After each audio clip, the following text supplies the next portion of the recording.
Hey neighbor, welcome back to ARTV. After patiently weathering the 4-year gap from Gore to their 9th album Ohms, the alternative metal legends Deftones are back in action with one of my most anticipated releases of the year. While so many of the nu metal and hard rock acts that hit it big in the late 90s or early 2000s fell by the wayside with irrelevant albums or completely different sounds that just straight up alienated fans, can we just take a moment to respect how motherfucking consistent Deftones are? It's almost insane to comprehend how they've been around for 30 plus years now, but they never miss a beat, and this new record is shaping up to be one of the defining releases of 2020. Gushing adoration of their legacy aside, I was stoked to get my hands on this one, especially after hearing the second single Genesis that also serves as the opening track. Just wow. When a band can give you chills this deep into their career without compromising their unique, heavy, visceral sound, you know you've planted your faith in the right band. Frontman Chino Moreno seemed rightfully jaded with the current state of the world even before the pandemic, so with isolated energy, or maybe even electricity, given that ohms is a measurement of that, then up to an even bigger degree, I was super curious to see how the rest of the band would follow suit musically. This album fucking goes for the throat, man. I don't know how else to describe it other than like a wonderful cocktail of some of the more beautiful atmospheric intros of Koi no Yoken and the heaviness of maybe Diamond Eyes. You've got Abe smashing some absolutely gnarly drum patterns. Chino walks this perfect vocal tightrope with chaos and control. Then you've got Stephen Carpenter rocking a 9-string guitar for the first time ever with, wait, 9 strings? This is their 9th album? Please tell me that was intentional.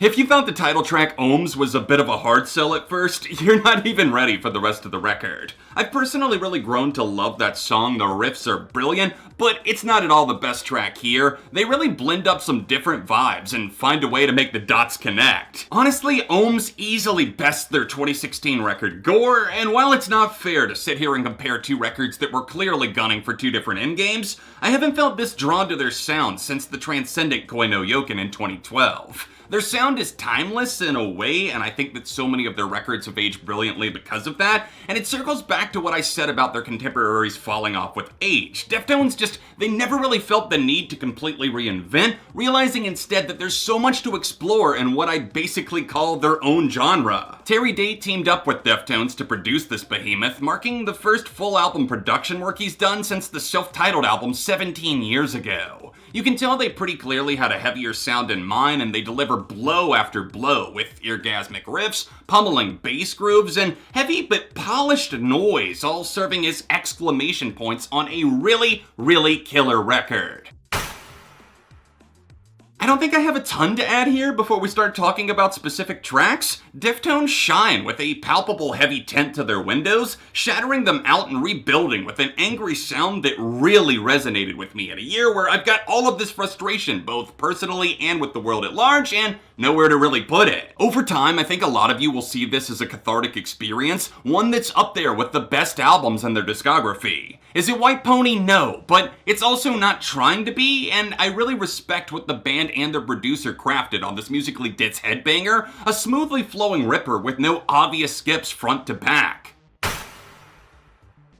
Gotta start with Genesis for obvious reasons, one of them being the title of the song. This track just fucking rips me up, tears me apart, and just spits it all out back together in a perfect little bubble. Chino's lyrics are ace as he starts dissecting social norms, prepping the battering ram while Sergio carves up some beautiful bass licks against the screaming guitars. The bridge is incredible and actually reminds me a lot of Tool, just an all-out perfect tune that's probably going down as one of my picks for best of the year. Urantia really caught my attention with its Billy Corgan-esque vocals and the verses, which actually sound pretty haunting, but the chugging riff they add in works so nicely, especially when you take into account that perfect transition coming out of Ceremony. Somewhere in the walls of those first 3 tracks is the switch to get you hooked on the sound. Something about the tone just forces you to obey and kinda bow down to the album's way of thinking. Beyond that, you've got a pretty wide range of pipe bombs to look forward to. This Link Is Dead is straight up nasty with Chino's piercing screams leading into that thunderous hook,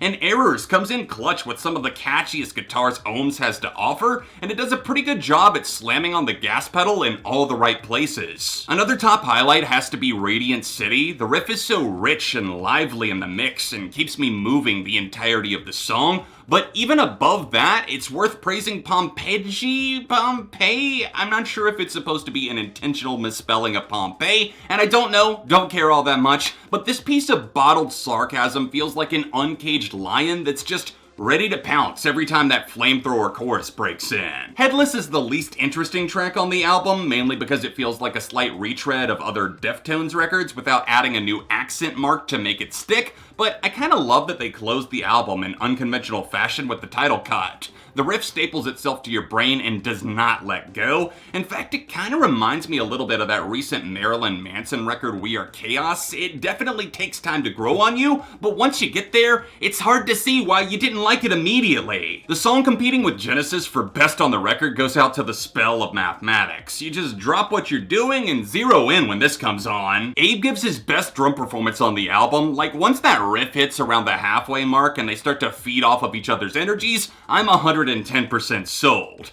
The light snaps after that finally give way to an insane showdown ending that really just flexes how great Deftones are at finding new ways to throw a punch. If you're looking to get a taste of the record past the two singles, then here is the apple you want to bite into.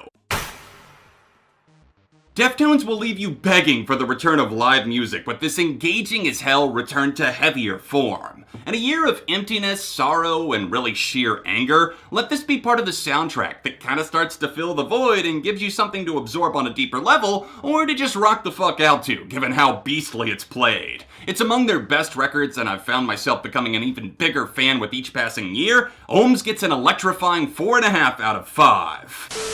Yo, thank you guys so much for tuning into this review. If you enjoyed my discussion on it, then please hit that like button, it really does help out. Subscribe and ring that notification bell. Check out my review of another Deftones album here, or click this one to see another recent review. Thanks to everyone that supports me on Patreon, including my current $50 patrons, Jamie, Brandon, Seth, Cleo, and Dayton. Much love, and I'll be back soon with more on ARTV.